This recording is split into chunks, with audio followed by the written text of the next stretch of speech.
De lo que habláis es que durante el gobierno de Mariano Rajoy, el Ministerio del Interior ordenaría fabricar pruebas falsas contra, entre otros, líderes independentistas catalanes. Se lo habría ordenado a la policía, a unidades de la Policía Nacional que no registraban en su trabajo que lo hacían. Lo habrían hecho, según vuestras informaciones, según supervisión policial, e informaban puntualmente desde el ministro del Interior hasta incluso decís que habrían llegado esas informaciones al presidente del gobierno. Es decir, estaría al tanto el señor Rajoy. El ministro del Interior, Jorge Fernández Díaz, ponía muchísimas, algunos aseguran que prácticamente todas estas informaciones, todos estos dossiers, en un sobre en blanco y a través de los escoltas lo enviaba a Presidencia del Gobierno a Moncloa. Insisto, lo relevante es que todo eso formaba parte, era conocido por el ministro del Interior, conocido y, según nuestras fuentes, alentado por el Ministerio del Interior. Y esas mismas fuentes remachan que, como mínimo, la información se le enviaba al presidente del Gobierno en aquel momento, a Mariano Rajoy.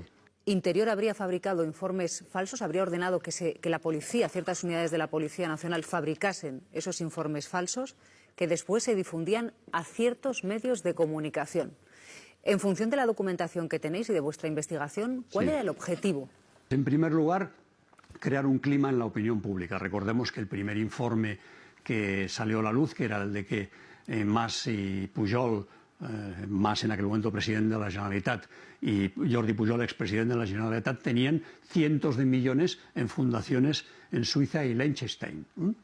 Eso se publicó pocos días antes de las elecciones autonómicas en Cataluña, en las que Artur Mas esperaba un gran resultado y perdió 12 diputados.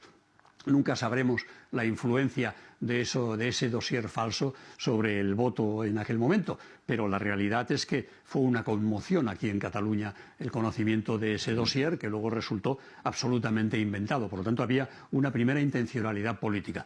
La segunda intencionalidad clarísima, que lo han conseguido en algunos casos, es que alguna asociación de ultraderechista, estilo, por el nombre que me viene ahora a la cabeza, con manos limpias, se personara en algún juzgado y presentara una querella, con lo cual se conseguía que la vida de esa persona sobre la que se había publicado el dossier se le complicara mucho y además por tiempo indefinido, con lo que te abrían una causa, tenías que dar explicaciones, si eras un político tenías complicado seguir dedicándote a eso porque ya se sabe que si te imputan en un juzgado pues lo tienes complicado.